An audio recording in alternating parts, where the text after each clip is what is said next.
campus civic engagement initiative called Project Pericles. And I'm delighted to introduce our guests from Braver Angels, Arkansas. But before I do, a quick word about why we're here tonight.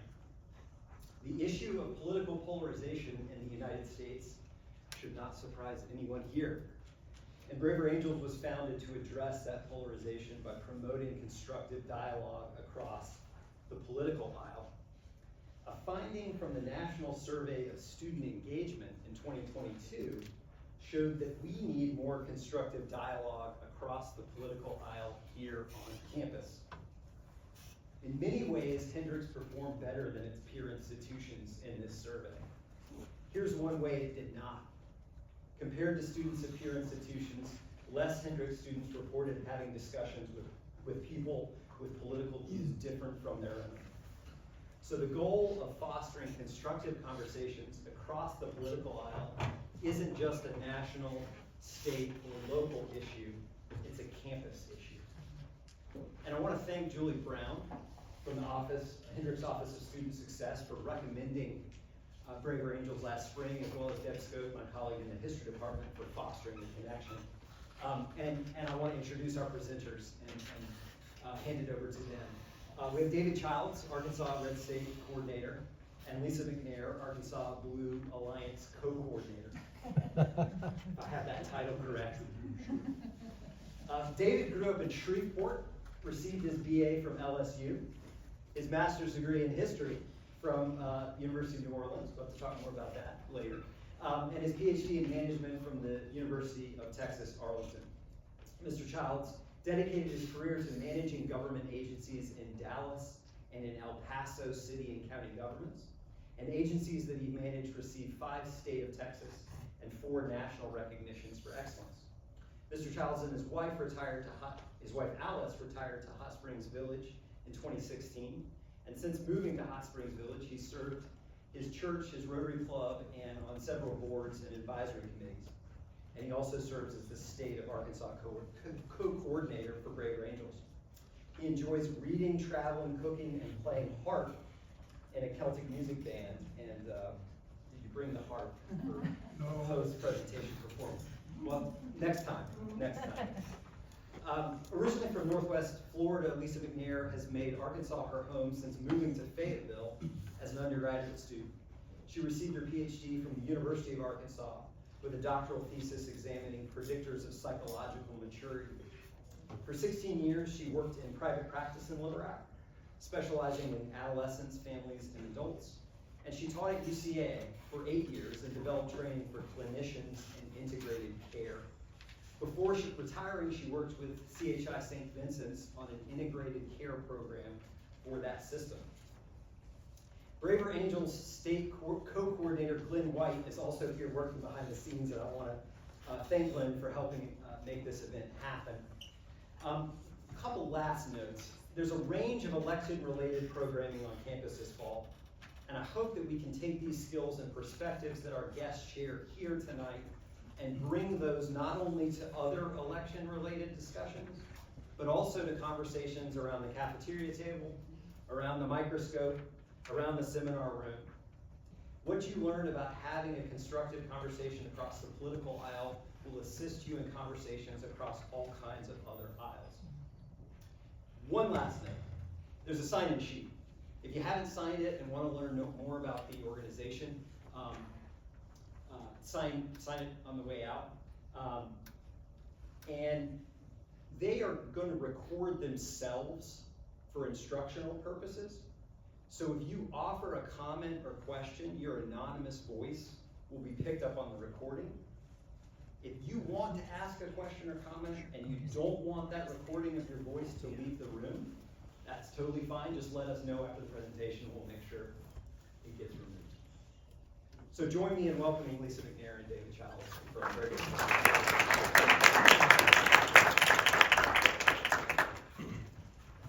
Hi guys. Everybody hear me okay? Right. It's really an honor for us to be here with you tonight. 20 years ago, I was on the campus with my senior in high school daughter, and we came for her to do one of her college selection visits, and we came here then, and I actually texted her today and told her that I was going to be back on the Hendrix campus tonight. So, and we are honored that you are with us. You have a lot of other things you could be doing, and you also have a lot of other things that you need to be doing. So the fact that you have made time for us and made time for this is truly honoring us, and hopefully we will be able to leave you with a few things that will have made this worth your time tonight. Oh, there was glare on the keys, and I couldn't see where the arrows were. What we're going to do tonight is going to give you a very, very brief overview of Braver Angels. In fact, Dr. Hancock's already sort of done that, so I will just gloss over it. We are going to discuss some key points about political and societal polarization.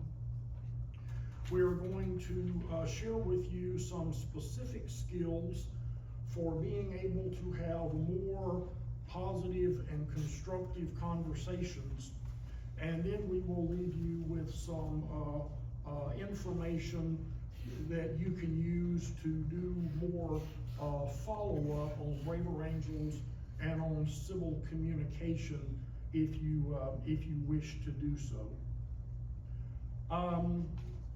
Braver Angels is a nonpartisan, citizen-driven 501c3 that was founded in 2016, and in only the last 7 years has expanded. Last time I looked, we were in 48 of the 50 states. We may have added the last 2 since the last time I looked. But very, very rapid growth of Braver Angels nationwide, because there has been a great deal of expressed desire for improving civil conversation in our society. And again, as Dr. Hancock said, Braver Angels is about sharing communication skills that are rooted in being able to communicate both verbally and on social media in a more civil manner. And that is considered by many citizens in our society today to be something that they are increasingly interested in learning how to do better and learning how to become a model for.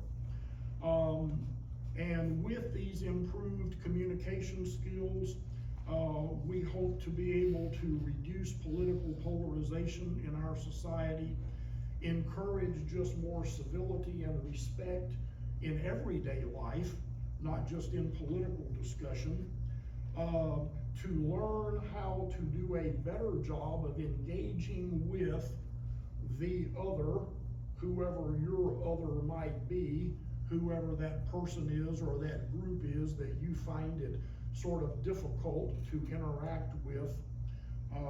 We will share some thoughts about how to better do that, and hopefully and ultimately to change societal political behavior and to promote more civic renewal and civic involvement, particularly at the local level. And then at the bottom, we have the contacts there to interact more with us here in the Arkansas chapter. Braver Angels trains people to depolarize and to improve the civility of their communication skills with a variety of offerings. We do offer just 15 to 20 minute introductory presentations at like civic organizations or Sunday school classes in churches or whatever the setting may be that calls for 15 to 20 minute presentations at various organizations. We do that. We provide a variety of experiential skills workshops. Those include bringing reds and blues together and sitting and actually talking and interacting with each other and getting to know each other better in a civil environment. They include practicing civil conversation techniques. We have a civil conversation each month at the Fletcher Library in Little Rock. We are about to start having a civil conversation each month at the Garland County Library in Hot Springs, where whoever wishes to come, they just show up and we sit around a table. We pick a topic for the night. Might be immigration, might be climate change, might be whatever, and just whoever shows up sits and has a civil, intelligent sharing of thoughts and ideas about that particular topic of the night. We have a presentation about 13 specific recommendations for how to better live on a daily basis. The golden rule: do unto others as you wish they would do unto you. And so those are just a few examples. We have debates. We have debates either in person or National Braver Angels has had debates and discussions over Zoom nationwide and has had participation of like up to 5,000 people having a discussion and a debate about topics like abortion or police brutality or whatever it might be. There are specific elements of Braver Angels that deal specifically with Braver politics, with Braver schools, presenting civil communication skills in the schools, Braver faith, making presentations about civil communication skills in churches or even across faiths, where there are particular faiths that may have some built-in conflicts. Braver Angels has brought groups from both of those faiths together to have discussions of better understanding, and much more. Ways that you can get involved if you wish. The National Braver Angels site is here, and there is a ton of information. There are videos to watch. There are particular trainings that you can go through and be certified in a certain area of Braver Angels. And if you want to spend your life like Lisa and I, then you can get, I don't know who would want to do that, but you can get trained to follow in our footsteps. You can become a member of Braver Angels for $12 a year. That's not $12 a day, week, or month. That's $12 a year.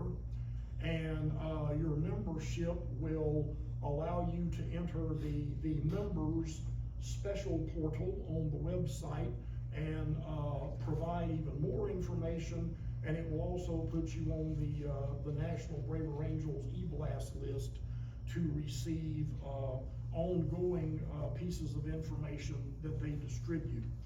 You can attend Braver Angels events and workshops such as this one. You can offer to volunteer yourself, or you can just begin acting on your own individually in your daily life as a model of living and communicating more civilly to others. And on that note, I'm going to let Miss McNair, Dr. McNair, Dr. McNair discuss polarization with you. Okay, well, I'm glad that David went over all these points of access that you have. And I was a little skittish about it. I don't really like doing, after Zoom, I don't really wanna get online and watch an event necessarily. But I promise you, seeing people engage and being able just to kind of monitor them, some of them are very exciting, and it's encouraging when you start to feel like it's hopeless. People are gonna keep fighting, and are we ever gonna be able to have these very, very difficult conversations? And watching people do it is inspiring. So I really encourage you to take a peek at it. I mean, it's all across a lot of different topics.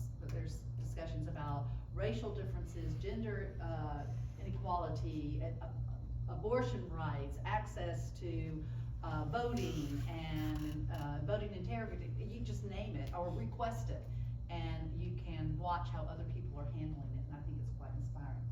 So I'm going to assume that everybody in this room has been exposed to the idea not only of polarization, but have maybe personally experienced them themselves, either you're in your own thoughts and feelings, or interacting with friends, family, or whatever. And it is a problem. It is a difficult problem, and it's particularly difficult because we're sort of wired for it.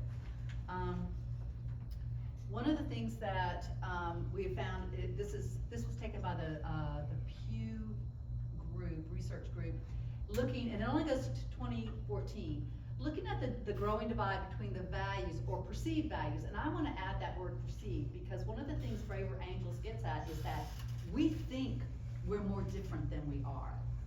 And what's gotten, will prove over and over again when people have discussions and when they really get to know each other, it's like, we're on the same page about so many things. I might have a different idea how we get to the goal we both want, but we want safe homes. We don't want our children at risk. We want people to have good health care. We want people to do well. I mean, most people, there's this big pool of common interest and common values. So I would edit that to say perceived values, but that's not my graph. But it does illustrate just the difference in that 20-year time period, that the half of the, if you're looking at median, so that's the half, the lower half, the upper half, the more liberal Democrats and the more conservatives, we might be in the middle and flip that around. But the more extreme, I guess, on each side, they used to be more in the middle, much more. We had more people in both the Democratic parties and the Republican parties that were more in the middle and acknowledging that they were more in the middle. And now you see that the median for both Republicans and for Democrats has shifted, and what we agree on, or we think that we agree on, and where we see commonality has been drifting farther and farther apart. So we are perceiving each other as being more and more different and less able to understand each other, or see the differences, or see any kind of commonality there, that we can come together and find solutions, which is a problem. So polarization dramatically increases societal dysfunction. It does it at the family level, your personal relationships with friends, family members, does it at the level of community, does it at the level of local politics, state politics, and certainly national and globally. What happens is the more distant you become in being able to understand the other person and see their perspective, or even know what their perspective is, and know what their values are, the more they become dehumanized, and they become this kind of part of this evil group that I can't talk to. They make no sense. They're unreasonable, and we began to see them as less than people with the same kinds of drives and wishes and hopes that we all share. And when we do that, and we see this other person as so, or this other group is so different, it becomes a threat. And that's where the real danger starts kicking in, because when we feel threatened and we feel like someone is going to harm our family, take our rights away, change the landscape of our country and our politics and our values as a nation or our identity, that threat is so looming and powerful for human beings to experience, that at one level leads to anger with your partners and with your family members, and think, how do I know this person, or I can't talk to them anymore. And you don't have to raise your hand or anything, but have any of you ever experienced that with their family members you no longer feel comfortable having conversations with because they feel like they're just gonna go awry really quickly? Or you're cautioned not to have a conversation because it's not gonna go well, let me warn you. So you can see how the polarization gets reinforced over and over again with those perceptions that this is an impossible task. What happens with polarization is that the more you stick with your own group, and your own group that thinks like you, sees things the way you do, confirms your biases, the more the polarization becomes kind of reified or confirmed. And we start cutting off all kinds of other ideas. And when we start cutting off all other kinds of ideas and people's thoughts and perspectives about things, we are cutting off all kinds of useful information to solve problems and to see the world differently. This is just a little aside, and I hope it's meaningful to you, but I remember talking to someone.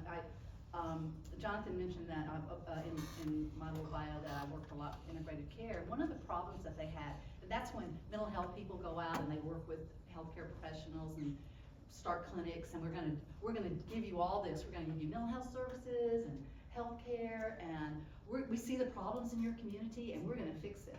And the problem with that is when you don't see people as they really are, and you're not really listening to them, and you go and build these wonderful clinics and no one comes. Because you're defining that other person or that group and telling them what they need and saying, I see you better than you see yourself. And we don't like that. And you don't get the response and you don't get the engagement. So asking people what they want, how they see their problems, if you're going, no, drugs are the problem here, they're saying, no, childcare is the problem here. So we've got to listen to each other and understand how they're seeing their problems, what their different perspectives are, and what we're missing.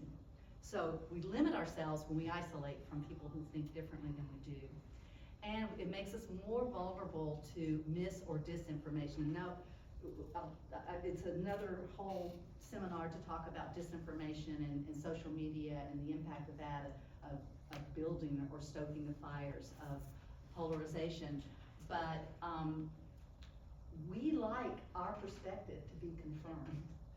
We like our biases, even if we don't think we have biases, we have biases. Every single human being has a bias. It's natural. It's you grow up and you have certain experiences, and that's how you start shaping the way you see the world and the way you think things are. And you get influences from your family. Then maybe you go to school and you get some new ideas. But the smaller your community, the less exposure you have, or the more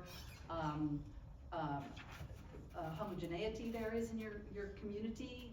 You don't really maybe understand people that have different religious backgrounds or different political views or different foods that they eat. So it makes us, we start to form our identity, and so when we get misinformation or disinformation, it tells us these other people are wrong and our way is right. We start collecting that information to prove that yes, we're right on this. Yeah, I feel good about myself. This is the way I was raised. These are my values. This makes me feel safe in the world. And I can't talk to those other people. I don't even really want to know them. And that's a problem. Take it from the family, community level to national, or state level, community politics or national politics. What happens is nothing gets done. If we're so busy fighting and trying to get our way and dealing with our own threat about losing something or not having our own vision of how the world needs to look without really listening to the other person, we don't get a lot done. And the other person, as I was trying to describe earlier, this is a real threat.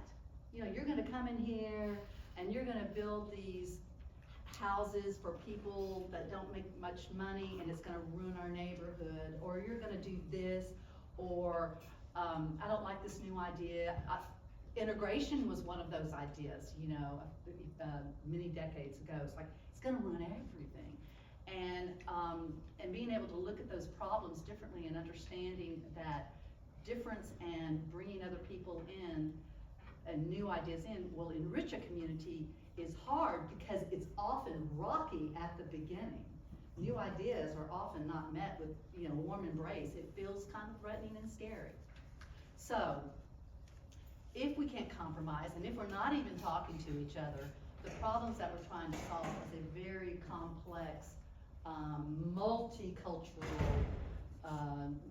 different religious perspectives and people who don't maybe have a particular religious view, or theirs is that they're not religious, is that if we cannot see that everyone has a place at the table and that we need to hear these ideas and how we're going to live together, then the problems tend to not get addressed because we're too busy defending our ground. And I have a lot of feelings about that because I think that there's some people who benefit from that. That when we start to suspect tragedy around the corner, if this other side is so threatening, and it is an existential threat to how we see ourselves and how we think things should be, and that these dehumanized now groups are going to ruin everything, then we start to, it's easy to and especially with social media and the power of that and the speed of information dissemination, is that if we can start spreading rumors about you really can't trust them, not only that, your vote's not going to really count. Or those people are going to try to steal your vote, they're going to do this. Or, you know, we start to wonder, who's telling the truth here? I'm scared. Do I need to do something about it? What happens, and I do think there are people who benefit from that, and it's not necessarily leadership that wants everyone's interests to be addressed, but who may be more interested in accumulating more power and having more control around their own interests. And that, I'm not saying that that's every leader, not at all. I'm just saying that the setting, that the stage is set for that to happen. And that solutions, when you're scared and someone comes along and offers simple solutions like, I can solve this problem like that, or we're gonna, you know, put this money into that and it's gonna solve that problem, it feels good, like, thank goodness someone's gonna fix this. And I'm willing to surrender some of my own responsibility for government or choice by eliminating choices for other people, or by getting rid of some of these systems that are supposed to be checks and balances, and so this person can get this done. The problem is human nature. And when people, when leaders, and I'm not talking about one side or the other, just human beings who are in leadership roles, get more and more power, and we have seen this in history on both sides of the aisle. So human beings don't do well with unlimited power. This is the best way I can say that, and I think that's a pretty easy statement for me to make. Some do better than others, but no one does well with unlimited power. It's too much for a human being to manage, and they can't possibly have the perspective of everybody in mind. And power corrupts. So we start to see breakdowns in institutions that we don't trust anymore because we're told not to trust them, and we're getting anxious and we're scared and trying to stick with our group and hope that they're going to solve the problem for us. This happens in countries all around the world, and political scientists in our country are saying it's been coming here, and we have been seeing an increase in polarization. The graph that I showed you earlier, that was just 20 years, you know, it's 10 years old now. So I don't think the polarization has decreased over the last 10 years, and I doubt that you think so either. So I've already mentioned some of these, but I'll go over human nature. Why do we have polarization? Well, we're designed for it. It's survival. We stick with our families. Children stick with their parents or their little communities, even, you know, in a primitive level, but in complex civilizations as well. We stick with our neighborhoods, people that we know they're predictable.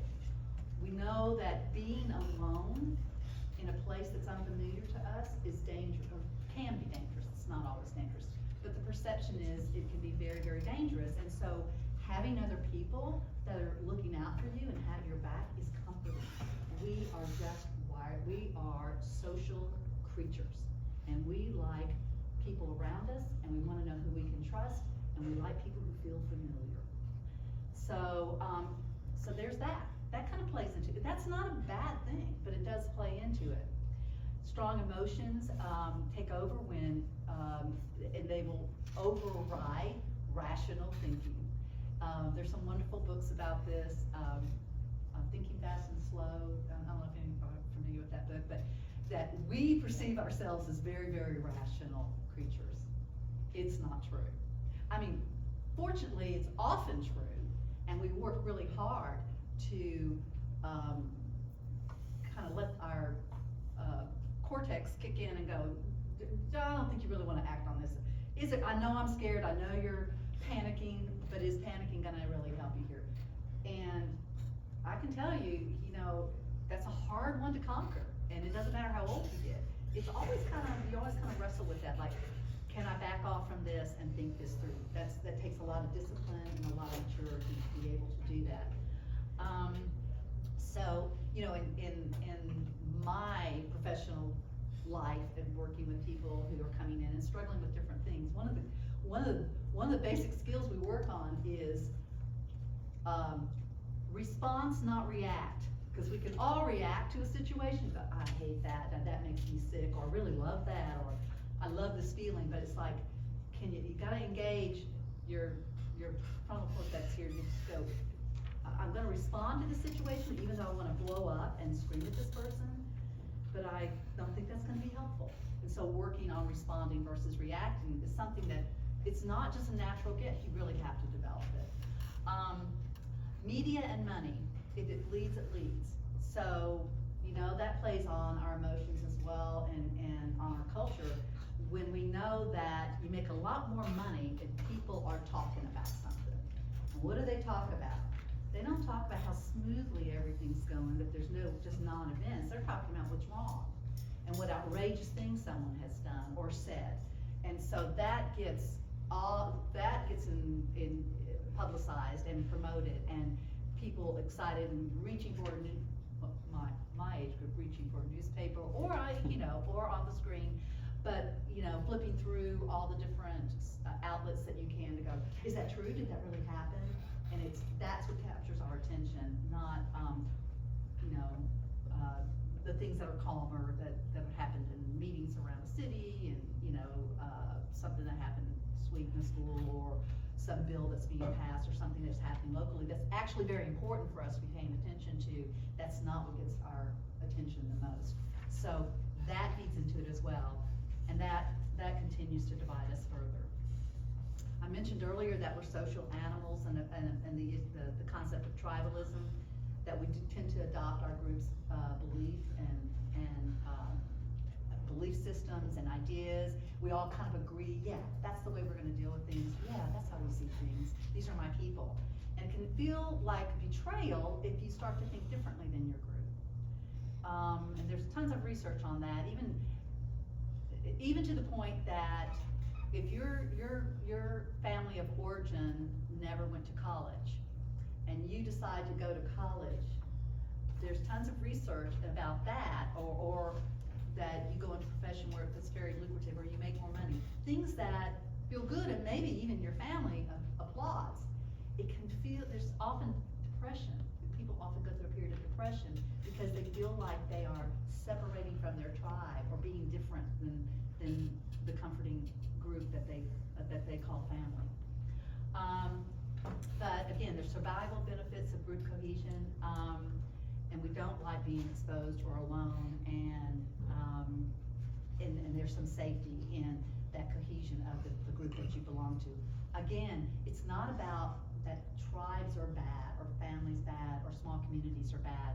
It's just recognizing some limitations there, and how it can trick us into thinking this is all there is, and if I think differently or listen to somebody else's a different perspective, that will somehow break up my tribe, and that doesn't really have to happen. That's not, but that's the threat. That can be the threat. This last piece, the brain evolved a behavioral immune system. I was really intrigued by this because I had not heard that concept before, but Jonas Kaplan, who is a psychologist, a neuropsychologist, does a lot of research on just a wide range of topics, but talks about this part of the brain where, let's see, the insular cortex, I think.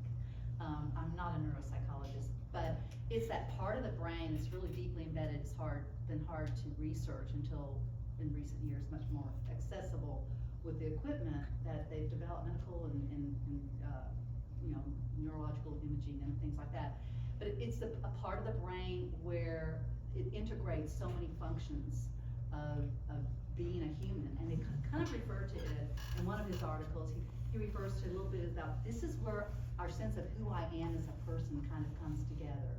It's sensory input, it's motor functioning, it's you know, kind of social behavior information. There's all these different pathways that sort of kind of come together in this part of the brain. And if anything threatens it, it kind of goes, kick that out. No, I'm not comfortable with that, you know. And so it gets activated when we are presented with data or information that is kind of outside our comfort range. It's like, really, that person could be nice, or you think they're a good leader, or you think that's a way to solve this problem in our community? I don't even want to hear that. That just sounds crazy to me. Because if it feels threatening, this part of the brain gets activated and actually goes, let's kick that idea. I'm not even going to talk to. If I have to, I won't even talk to that person anymore, or I'll try to shut them down. So there's just neurological evidence that we're tough. We are just tough to get along with, and yet we need each other. So what are some potential solutions to polarization?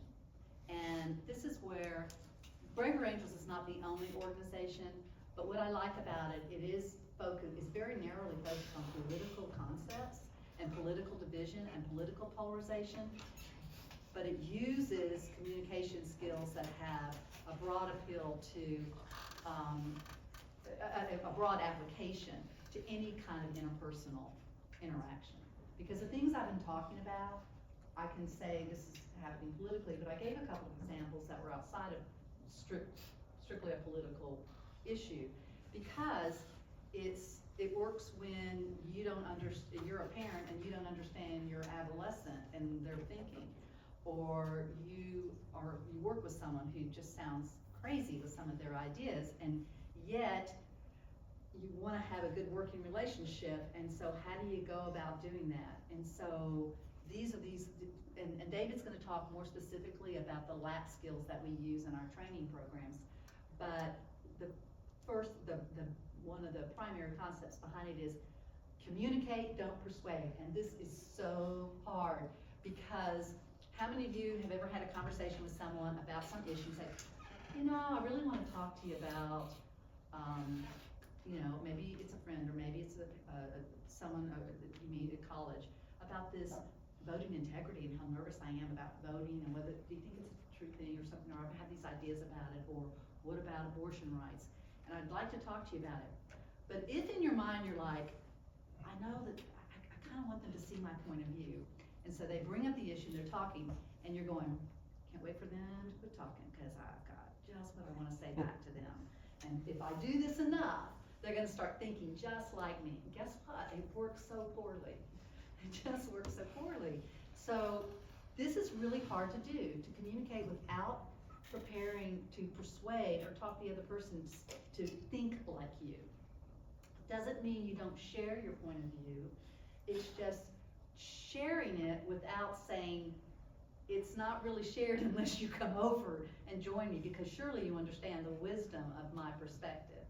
So it feels real structured sometimes when we do exercises, because it's practicing talking to someone and then, or listening to someone without preparing your rebuttal, and then repeating back to them what you just heard, so that they know that you have heard them.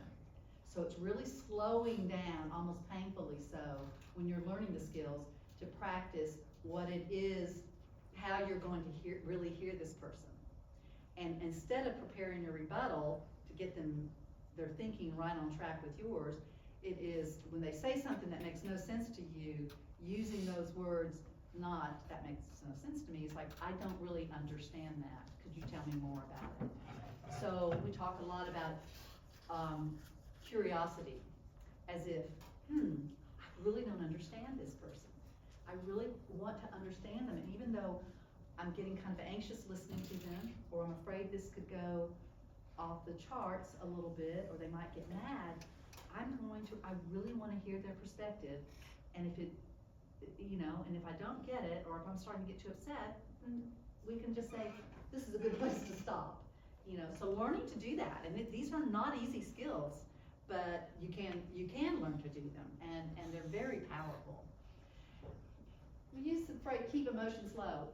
It's not the same as don't have your emotions. It's not saying you shouldn't feel passionate about things, you shouldn't really care about things. It's just manage them.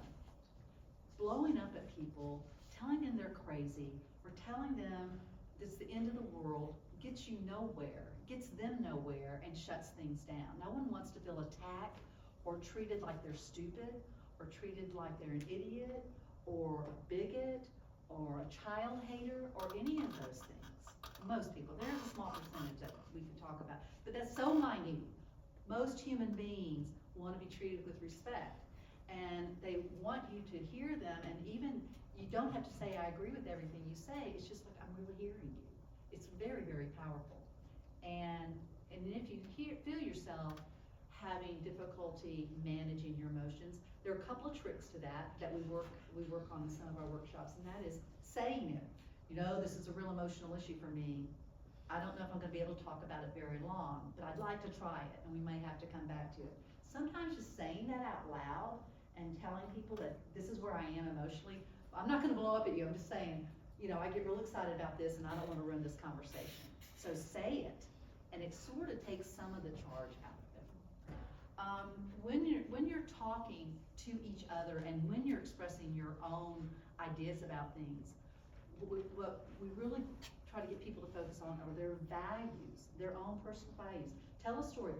What is it that made you come to that conclusion? What is it that makes you feel so strongly about this issue? And sometimes their personal stories are very enlightening. It's like, I totally get where you're coming. I don't agree with that. I have different stories, and I have different beliefs, and I have different feelings about that. But it's trying to understand their values, and it makes them human again.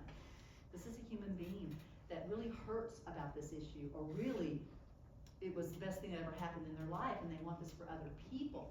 So that's harder to dismiss, and that's important because dismissing is dangerous. Building is about relationship. Building, not tearing down. Walls don't help. And finally, we say, remember, if any of you ever if you decide to explore any of this, or want to work on any of these skills, or do it in your own way, in whatever modality, that when you go out in the world and you try real hard to listen to other people and really not shut them down, it is hard. I struggle with it. And but when you do it, and people have the experience that you're safe to talk to, it does invite more conversation. And they get easier, but I'm not gonna kid you, they're not easy.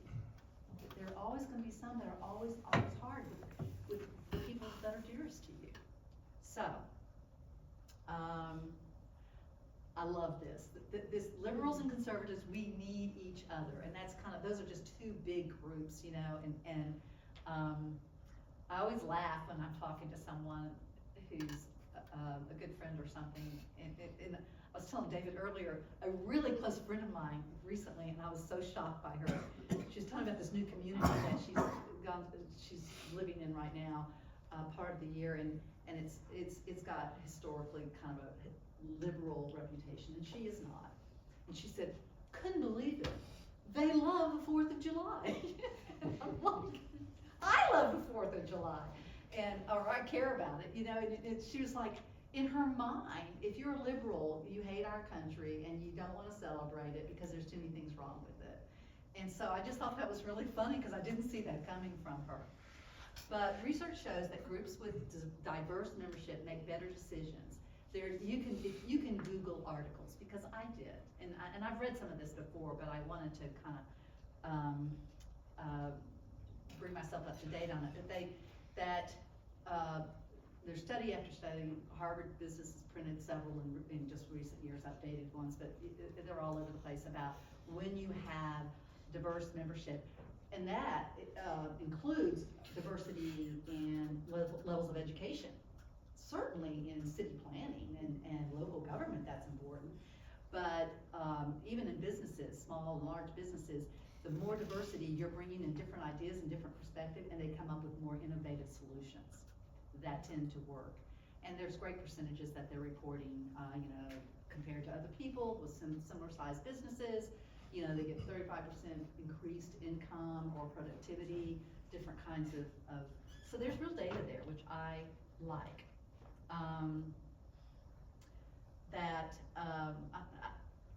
The David Brooks quote, politics is competition between partial truths. I want to sell you my idea and I want to get you on my team versus most great issues are competing goods. I care more about security. I care more about freedom. They're both commodities in our culture. What are we willing to compromise to be able to live together? So, again, core principles for depolarizing conversations. Respect, curiosity, openness tend to elicit that. Tend is the operative word. There will be people that won't respond to you, and it's okay. Just say, clearly we can't have this conversation now. We'll try again, maybe. And there's some people that will never want to have conversations with you that are different than their own ideology, and that's just human beings. Everyone needs to save face. No one wants to be portrayed as stupid, blind, self-serving, bigoted, go on and on and on. You people, those are deadly words to open a conversation with someone. Well, you people think blank. We talk about, and David will elaborate on this, we talk about the importance of using I language. When you're expressing what your beliefs are, don't speak for your party, speak for yourself and your own values. I think this, and this is why and sometimes people are surprised by what they discover about their own beliefs, about they haven't really thought about it. Sometimes it's so easy to carry the banner of your tribe that you forget that I'm not the same as everybody else in my tribe. I generally love my tribe, but I have some different ideas about it or some nuances, and we miss nuance when we dehumanize and polarize in our relationships with others. And what we find over and over again, people have more in common than they don't. And there's always almost some level of a common thread in an issue that is a starting point for looking at solutions. This is kind of, I call it the rainbow of polarization. How do you move people from, they're the enemies, they want to harm our country, they're awful, they're deplorable. Actually, deplorable moves up a little bit. That goes from hatred to disdain. And that the more you have conversations that you can go, okay, they're just ignorant. Well, you know what, I don't want to be in that group. And that's kind of terrible labeling too, but it's a little bit better than I hate them and they need to be dead, which is the most extreme. And then it's pity. They're well-meaning, but they've been fooled by disinformation or the people that they hang out with or the leadership in their community. But it is still condescending. And they've just been duped. The assumption, listen to the arrogance of that. I haven't been duped. I see everything, I'm very clear of everything that I see. To basic respect, you've got some valid points. I don't agree with your perspective in general, or there's a lot of it I don't agree with it, but I see some things that I can agree with that make sense and I understand where you're coming from. And you start to see people as having something to offer. And then the least polarizing is, it is important to have your perspective here that is different than mine. And that I may not agree with all of it, I may struggle with it a little bit, but I see that you have a lot to contribute. One of the studies I was talking about earlier I looked at in Harvard Business was, they talked about, I'm trying to remember who did the quote, but anyway, he said, just remember that diverse groups are hard. They are hard, and that's one of the reasons they're so productive and so fruitful when they get through that hard negotiation of talking about their differences and their different perspectives. So I'm going to turn this back over to David. He's going to talk about the actual skills that we teach and then practice in our workshops, which are sometimes they're an hour. With the civil conversations, it's about an hour and a half, and that's just open to people in the Little Rock community, and now in Hot Springs is month, since we started out in January, people come in from the street, it's free, and we have a topic like abortion rights or access to healthcare, or election integrity, things that are hard to talk about, and we go over the skills and then we have a conversation about it. And it's very interesting. It's a little slow, and sometimes people complain like, we don't really get into it to the very end or something, but it is mostly training around us, using real topics to train around those skills. And, but we have all day workshops, and again, I encourage you, just take a look, go to the website and see if there's anything that interests you. So, David, take it away. The last thing that we would like to present to you tonight, in the few minutes that we have left, is we would like to briefly share with you. We've talked about that you should attempt to sort of shift your thinking about communication from persuasion, whether that be in your vocal communication or in social media. Shifting your goal from persuading to just communicating and interacting with the other person. And in doing that, in making that transition, first of all, there are expectations that you should abandon.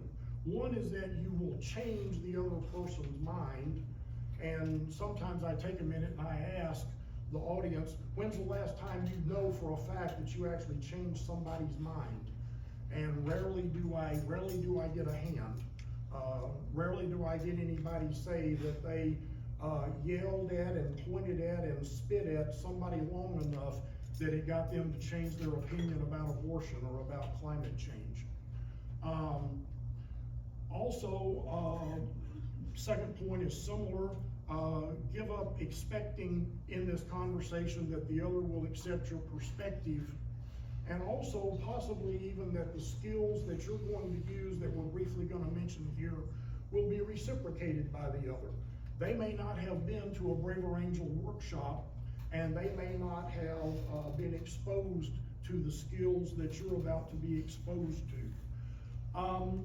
So you should be expecting that you are going to be modeling civil communication skills to others. And also you should start planning in your mind that your goal of every communication, whether vocal or social media, your goal is not to persuade somebody else or impress somebody else. Your goal of every communication is to conduct that communication so that both of you and the other person, have a desire to have the next conversation. And then if you have the second and the third conversation, you may begin to make some valid, legitimate progress with that other person. So, how do you do that? What are particular communication skills that will help you accomplish those goals? And Braver Angels likes to talk about LAP skills. And Dr. McNair already mentioned it. It is a core foundational principle in Braver Angels. And basically it is that they advise you to conduct each communication that you have by this format and by this outline.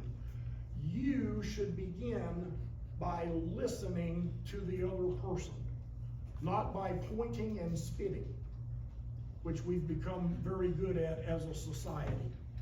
And if you start by listening to the other person, if you start by even beginning with asking them a question, just like Socrates did, we're circling all the way back to Socrates now and using him as a model.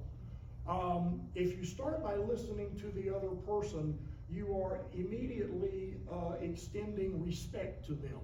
You're letting them take the lead in the conversation. Then you actually acknowledge back to them what you heard them say. And we're not talking about saying back to them a gotcha, insult, or jab. We are talking about repeating back to them what you think they truly actually said. Now, when you do this, probably 90% of people are going to blink at you and be in a moment they're gonna get deer in the headlights. Like that's never happened for them before. This person actually listened to me. That may be the first time that they've realized that that's happened. And so by first of all listening to the other person and then making them aware that you truly listened to them and you truly were interested in what they had to say, that changes the tone of the whole conversation. And you have modeled for them respect and interest in that particular communication. At that point, you can pivot and ask them if you can share your thoughts, whatever your thoughts may be. And the pivot is nothing more than just asking them, saying, well, you know, I've read some other things about this, or I've talked to some people about this, or in my class at Hendrix, somebody said this, whatever. Would you like to hear those thoughts? That is the pivot. It's not the thoughts themselves. The thoughts are the perspective. And then the perspective is when you go into sharing your opinion.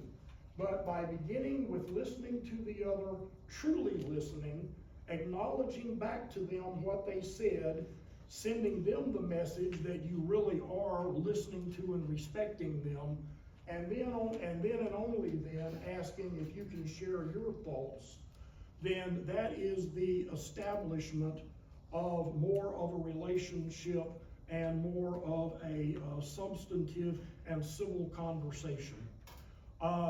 Listen with genuine curiosity to understand the other person.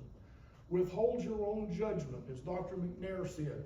Don't spend all of their time not even listening to them, but thinking about what your insult and jab retort is going to be. Actually be interested in what they are saying, and the next bullet, listening to why they believe as they do. Why are they pro-abortion?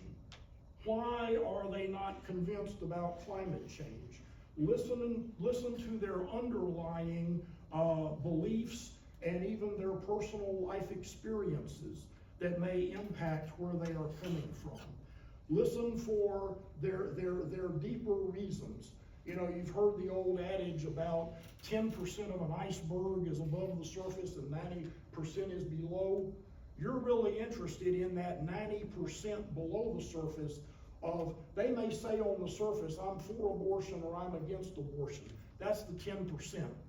Start being a lot more interested in the 90% below as to why. And then it really gets interesting. So then you acknowledge back to them what they said to you. And you can paraphrase what they said. I hear you on climate change. You believe that time is running out to fix the problem. Or you don't want to destroy the economy over a threat that might not materialize. And that is paraphrasing back to them what you thought you heard them say, letting them know that you did hear them. You can even agree with them about something that you heard them say that you do agree with. Maybe one element of why they believe as they do. Or you can agree on the seriousness of the issue. You can agree with them on a ultimate goal. It would be good if we had less pollution as a part of climate change. Less pollution would be good. I can agree with that. You can agree with them about who is at fault. Oh, the media is at fault. Oh, big corporations are at fault. Yes, I agree with you on that. You can even agree with them when you agree with them about a criticism of your own side or your own party. Yes, Lisa, I agree with you that reds are bad in a certain way. And Lisa can agree with me that blues are horrible in a certain way, if we sincerely agree on those points. So you look for common ground and express it. Then, after you've listened and acknowledged and agreed to create a constructive and civil relationship, then you can ask, just like signaling when you're driving, then you can ask, can I now share some thoughts that I have? You can say something like, This is something I've thought a lot about as a conservative. Or can I offer my thoughts as a liberal? Or can I, you don't offer your perspective yet, you just ask permission from them for you to speak, and you wait for them to agree. They may not agree the first time. If you say, can I share some thoughts? And the first time you do that, they keep ranting. Because remember, they haven't had this seminar, so they may be ranting a lot. And so they ignore your first pivot and they just keep ranting. So you circle back and listen again and acknowledge again a second time, and then you try another pivot. And maybe you try to pivot in the conversation 2 or 3 times, and maybe if by your third pivot, they are still not interested in respecting your opinions, then that may be strike 3, and maybe it's time to move on from Uncle Fred at Thanksgiving to somebody else. And finally, you've gained the respect of the other person. They are interested in you, they are interested in giving you a chance, and they are willing to listen to what you have to say. And you say it in a civil way.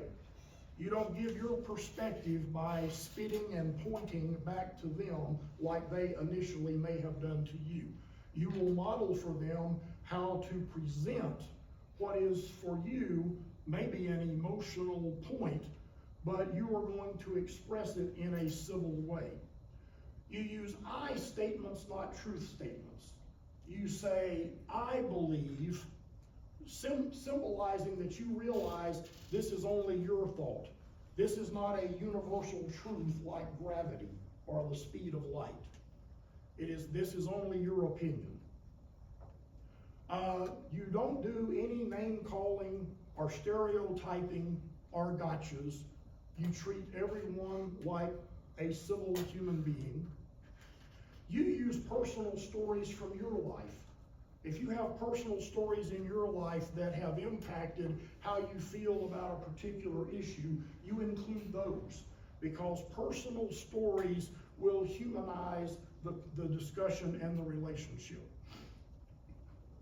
You will acknowledge that you are coming at this from a liberal or a conservative stance. And you do not avoid having strong beliefs about the issue.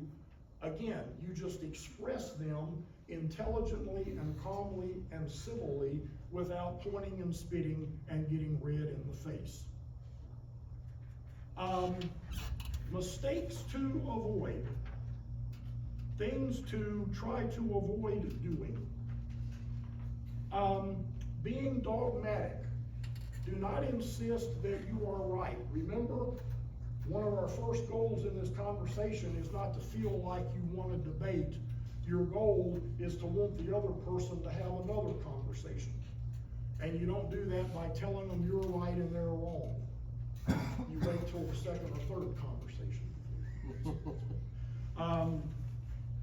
You are not judgmental, like the story that Dr. McNair just shared about a friend of hers that said she was shocked that liberals celebrated the 4th of July because she didn't believe that any of them were patriotic. So that's sort of a judgmental type of a statement that you want to avoid. You want to avoid being emotional, pointing and spitting, rather than substantive, rather than being calm and talking about facts and figures and issues in a calm manner. And bottom line is, you are seeking in this conversation common ground with the other person instead of conflict.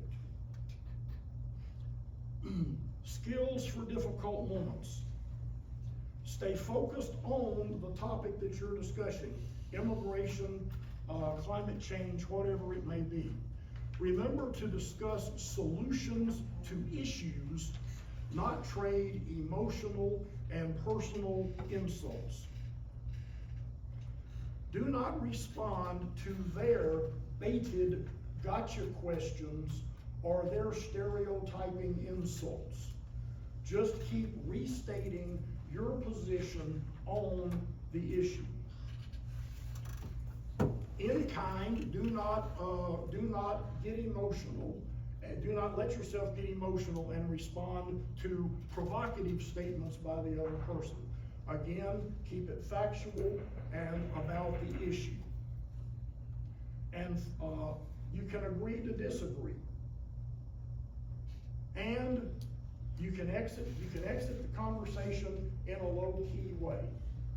Okay, Uncle Fred, good to talk to you. I hope to see you again in May at the end of May semester.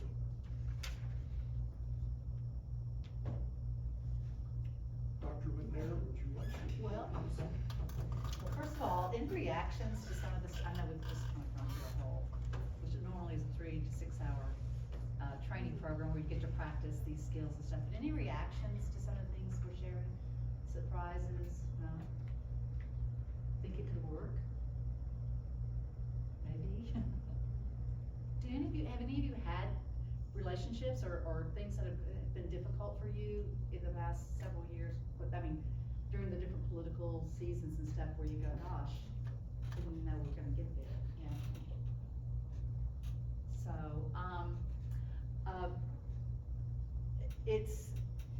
we've run through this just to kind of give you a taste of the work that we're doing, and I think that's all it really is. Some of this information I think you would have already known or you have some exposure to. We are very available. There's all kinds of things that we have going on, but we also are not just rooted, we're just not committed and just completely invested in you working for us or working in the state. There's lots of avenues for checking out if this is useful to you or not. And like I said, for me, just looking at some of the not debates, they were workshops, but conversations online that were recorded, that they were, real conversations that were being held, was very inspiring. It's like people can do this, and it's very exciting when it happens. That to start to see kind of walls crumble and people really opening up. It's a long game. It's not something that's going to be fixed overnight, but I think the more awareness that people have about what's driving some of this behavior, and that there are entities that may have an agenda there, that this works for some people, that that there is some payoff there that's not good for us in general, that as a country or as a state or as a community, that we might start looking at what we really want in leadership and how to really identify what strong leadership looks like, and start maybe even demanding that. And I don't have the answer for that, but I think conversations can help us start identifying it together. Any questions or comments? Or you're welcome. We've got cards, we've got ways to contact us if you just have questions. Or we were talking earlier, we're trying to set up a follow-up post. I told you we were doing civil conversations once a month, and that's been interesting for people coming in and going, never thought I'd be walking in cold and having a conversation like this with people I don't know. So it's a step, but we're already planning for post-election. So we're trying to get some feedback from the groups that we're talking to about how to set that up, what might be helpful. When people are going, I'm already wringing my hands wondering what happens. No matter how the election turns out, there will be unhappy people and there will be scared people. And I think scared is the operative word here. Like, what's gonna happen? What should I do? Panic. It's not a good mix. And so what can we do as a community to support each other and kind of calm that down as much as possible? But anyway, you're welcome to reach out to us. We've got email addresses. We're happy just to give you information, send you stuff. You're not signing up for anything, so that you don't want to do. Thank you. Thanks for having us here. Anything else, David? I've got a quick question. Would the lab skills work on social media? What kinds of social media interaction tips do you have? Thanks for asking that. There is a whole workshop on this. And I did a little piece of that. We did something for the municipal league, and we talked about social media and so conceptually, they're very similar to the one-on-one conversations. And we have 4 minutes left. So if that is an issue, which I think all of us need some maybe guidelines around how to deal with stuff on social media, there's a lot that's been posted there. You can go to some very specific conversations about it, some information about it. But I'm gonna give you just some little hot tips about it. One is, again, when something's heating up online, here's the problem with social media. When you're talking to a person making eye contact and you can really see that they're a person, we still have difficult conversations. We still wanna go through people. Social media just bumps that up 1,000 times because you don't have to look someone in the eye. You don't have to, they talk about dehumanizing someone, and we will send something out to the universe that, by the way, never really goes away. And, but here's the good thing. You can walk away from your computer. If you know that this really made you furious and you're really angry and you want to get back and say something to this person that would just tear them apart and show them how they're wrong, the same principle works. That usually doesn't work. It just ramps up the anger and the polarization. If you can't come up with a response, walk away. And the beauty of social media is you can come back to it an hour later, but you can't always do in person. So a lot of that is just teaching you how to use social media in a more productive way when you're trying to have difficult conversations or something really upsets you. And they also talk about disinformation and what you can do, to just say, I'd like for you to take a look at this, or, so-and-so produced share some data with them. Like, if you would go to this website, there's some other information you might want to read without telling them, you idiot, that's completely wrong. So it's some of the basics of name calling, trying to dehumanize them. The temptation and the ability to do that is revved up and easier, and it makes it more dangerous. But the ability to walk away, take your time, and give a response, not a reaction, that might be useful to them and might build a relationship. I'd like to talk to you about this. I don't see it the same way, but if you want to have a conversation, I can do that with you. And here's some reading, or here's some stuff I'm reading. That's more productive. It's not always going to be any kind of goal that you want necessarily, but it's much more productive. There is some stuff online at the Braver Angels website that you can, and we could do a whole workshop on